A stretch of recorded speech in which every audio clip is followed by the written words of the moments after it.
Mes très chers confrères, si nous sommes réunis aujourd'hui, c'est pour admirer le rapport délivré par la société Tinkerbell, qui a fait progresser à pas de géant la science dans le domaine de l'entomologie, en particulier sur les modalités de reproduction et d'accouplement de diverses espèces d'insectes. Le rapport a été compilé sous forme de visual novel. C'est bien sûr Inuchu, Insect of Insemination. Bon, on arrête de faire n'importe quoi et on rentre dans le vif du sujet. Inuchu Insect of Insemination est un jeu réalisé par Tinkerbell, qui a été traduit et publié par Just USA. Il appartient à la très longue série déroguée Inuchu. Et il est en fait le remake du tout premier Inuchu. Son nom, d'ailleurs japonais, est Shinyaku Inuchu, qui veut dire Inuchu nouvelle transcription. De ce fait, étant donné que c'est un remake, on peut commencer par celui-là, ce n'est pas un problème. Donc c'est même très futé que c'est le seul premier jeu qui a été traduit. Bon, sauf qu'après, quand on va falloir faire le 2, on va revenir en arrière un peu au niveau qualité, mais sinon ça va. L'histoire est assez simple. On suit les aventures d'une agence de chasseurs de démons. Un de leurs membres, la jeune Takeru, qui en fait fait tout le job à elle tout seul, disparaît durant une enquête dans une école. Bon, et quand on nomme Excel qui gérait et tout, bon bah t'as les deux autres membres, sa sœur Mikoto et Yamato, qui est normalement le protagoniste, vu que même dans le trailer c'est lui qui est au centre, mais en fait c'est plus compliqué que ça. Un ami d'enfance, donc on va dire des deux, partent à sa recherche. Ils vont très vite être rejoints par Sui, une ancienne amie d'enfance de Yamato, et qui les aidera dans leur recherche, et qui est donc une étudiante à l'école.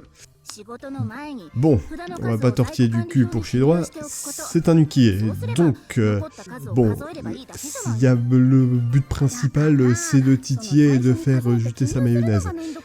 Mais aussi, là où ça peut rébuter beaucoup, c'est que c'est un ukié à contenu hardcore, incluant du chocolat. Et je parle pas de celui qu'on mange, ou qu'on aime. Voilà.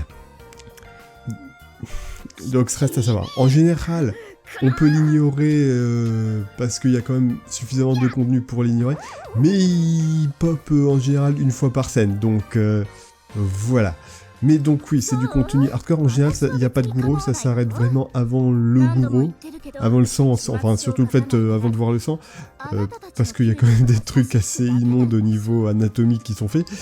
Mais il n'y a pas de goutte de sang, à part des effets de splash quand il y a des personnes qui sont blessées, mais sinon ça s'arrête là. Bon, il faut aussi savoir que certaines des scènes hardcore, tout ça, sont inévitables. Majoritairement celles de Takeru, et de quelques personnages qui n'ont pas de nom, dont on s'en fout, alors du coup, on peut leur faire tout ce qu'on veut. Mais une grande partie sont aussi limitées au bad end uniquement. Donc, et c'est aussi les plus violentes et les plus hardcore et tout ça. Et ça se termine très très souvent par une note super dépressive avec les meufs qui meurent. Donc vous dites pas que vous pouvez rentrer dans la série en évitant le contenu hardcore, vu qu'il y en aura de toute façon. Et surtout en fait les bad ends sont un peu un des points principaux de vente du jeu. Donc ouais, ça serait con en fait d'acheter le jeu si c'est pas pour pas les faire. Donc en fait vraiment, il faut vraiment acheter le jeu si vous aimez, ou même juste penser à acheter le jeu si vous voulez des trucs hardcore. Voilà. Et donc au niveau contenu hardcore, c'est des trucs avec des insectes, ou plus particulièrement c'est des gros démons dégueulasses, des trucs avec des tentacules, et plein d'autres choses qui déforment le corps des meufs, enfin de diverses façons. Donc vous êtes prévenus. Le système de route est particulier. En fait, on ne contrôle pas Yamato, bien que sur le trailer, il est enceinte, donc. Le jeu se passe du point de vue des héroïnes. Et au début du jeu, avant de lancer la partie et l'histoire, il nous est demandé de quelle route on veut voir, et donc de quel point de vue on veut que l'histoire se passe. Bon, il faut les débloquer, donc il faut les faire dans un certain ordre. Mais on pourra entre autres choisir de voir l'histoire du point de vue de Mikoto, qui est la route de base, qui est par laquelle il faut passer. Et ensuite, on pourra voir Takeru, puis Sui, puis Koharu et Momo, chaque route rajoutant son lot de bad end. De ce fait, dans certains cas, on voit les mêmes événements mais d'un autre point de vue, et qui nous permet de débloquer différentes fins à différents moments. Donc des fois ça s'entrecroise et on peut avoir l'impression de voir les mêmes événements, mais bon, on peut le skipper assez facilement si ça fait vraiment chier, et en général le fait que ça se passe dans la tête d'un autre personnage rend les choses assez frais et assez intéressants. Mais ça vient aussi avec un petit défaut. Dans le jeu d'origine, c'était bien Yamato le protagoniste, le seul protagoniste, et l'histoire se passait de son point de vue. Et donc, quand ils ont voulu réadapter les choix, ça a plus ou moins bien marché. Entre autres, dans la route de Mikoto, un des choix se passe de son point de vue. On va au point de vue de Yamato pendant genre 2 minutes, puis on revient immédiatement sur Mikoto tout le reste de l'histoire. C'est un peu bizarre, sort un peu de nulle part, et ouais. Comme dit, je vais éviter de spoiler et de rentrer trop dans les détails, mais voilà, c'est chelou. Et le second de chose, c'est un choix, encore une fois, dans la route de Mikoto, vu que c'est la route principale. Il y a un choix que Mikoto doit faire, mais dans les faits, ça ne dépend pas d'elle. Le choix qu'elle a à faire ne devrait rien changer en soi. Bon, ça devrait pas être spoilé, mais en gros, le choix, c'est abandonner ou ne pas abandonner.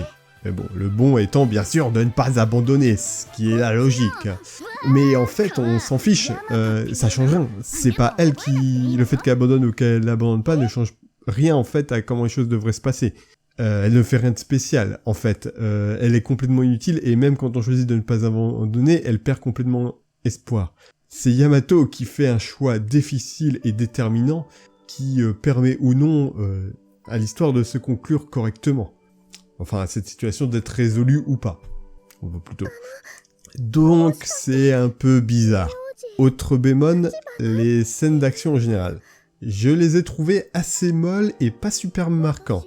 Même la musique qui est d'ordinaire très cool dans toutes les autres scènes, pour donner des ambiances effrayantes, stressantes et légères et entraînantes pour la vie de tous les jours, je l'ai trouvé en dessous durant ces scènes.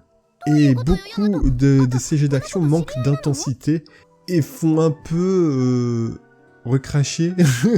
C'est-à-dire t'as quelques personnages, leur CG d'action, t'as l'impression que c'est dû être calqué de l'un sur l'autre, juste qu'ils ont changé, enfin bref.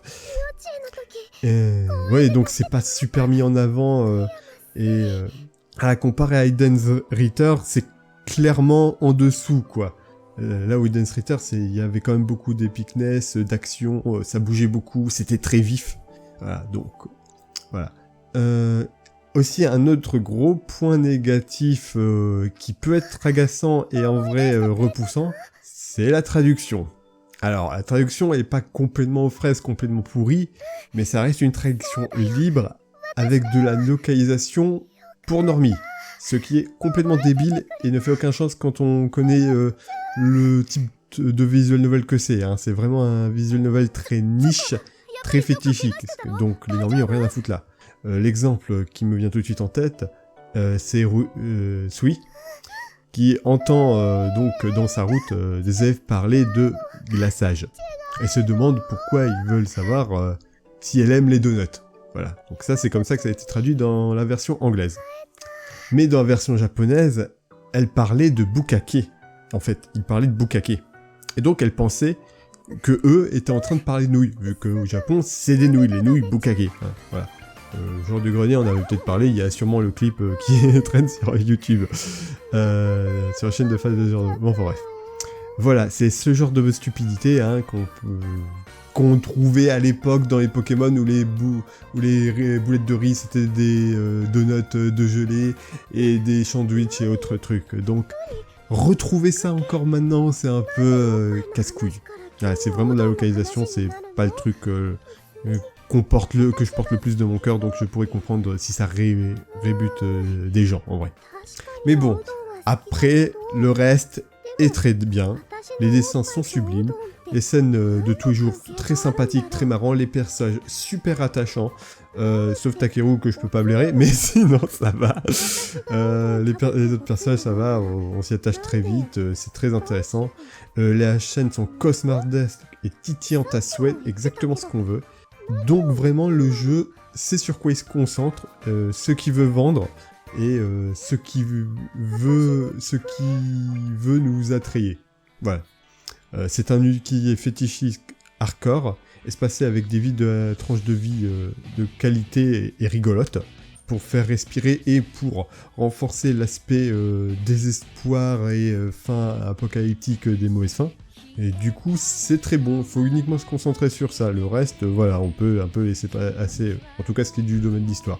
Donc dans ce domaine, c'est du très bon. Si vous êtes courageux, avez l'estomac bien accroché, avez une fascination pour des scènes horrifiques, avez une thèse à rendre sur les insectes, foncez. Il faut célébrer l'arrivée de cette série légendaire chez nous comme il se doit. Et donc, j'espère vraiment qu'il y aura les suites qui viendront, parce qu'encore une fois, c'est une très très longue série avec plein de jeux dedans, plein d'opus, plein de Gaiden, de jeux secondaires, de spin-off, etc. Enfin, c'est toujours les mêmes jeux, mais voilà, c'est des histoires secondaires. Donc vraiment, je suis très content de l'avoir débarqué ici. Excellent. Après, la prochaine fois, donner à quelqu'un qui ne vénère pas Force Kids, ça serait cool.